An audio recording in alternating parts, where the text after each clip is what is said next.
Une méditation tirée du livre Maranatha, Le Seigneur vient, d'Ellen White. 20 novembre, les gloires du monde céleste. Depuis le commencement du monde, les hommes n'ont point entendu. L'oreille n'a point perçu, l'œil n'a point vu. Ô Dieu, qu'un autre Dieu que toi fit de telles choses pour ceux qui se confient en lui. Ésaïe 64, verset 3. Beaucoup ont désiré pénétrer dans les gloires du monde futur et que les secrets des mystères éternels leur soient révélés, mais ils ont insisté en vain. Ce qui est révélé est pour nous et pour nos enfants. Le grand révélateur a ouvert nos esprits à bien des choses essentielles, afin que nous puissions comprendre combien le ciel est attractif et la récompense estimable.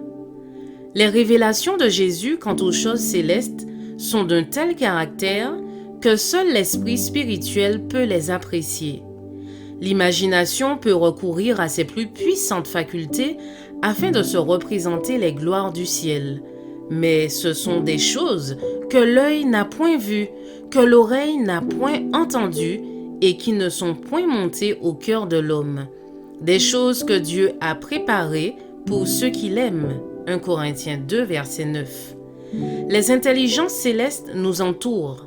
Les anges de lumière créent une atmosphère céleste autour de l'âme, nous élevant vers l'invisible et l'éternel.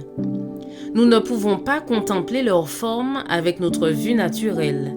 Nous ne pouvons discerner les choses célestes que par la vue spirituelle. Nos facultés humaines seraient anéanties par la gloire indescriptible des anges de lumière. Seules les oreilles spirituelles peuvent percevoir l'harmonie des voix célestes. Ce n'est pas le plan de Dieu que les émotions se réveillent par de remarquables descriptions. Christ, le chemin, la vérité et la vie, s'est présenté suffisamment clairement comme unique moyen d'obtention du salut. En fait, rien de plus n'est exigé. Il pourrait nous conduire jusqu'au seuil même du ciel et nous montrer à travers la porte ouverte la gloire qui jaillit de l'intérieur du sanctuaire céleste. Mais nous devons la contempler par la foi, pas par le moyen de notre vision naturelle. Il n'oublie pas que nous sommes ces agents humains, que nous devons accomplir l'œuvre de Dieu dans un monde totalement dégradé et ruiné par la malédiction.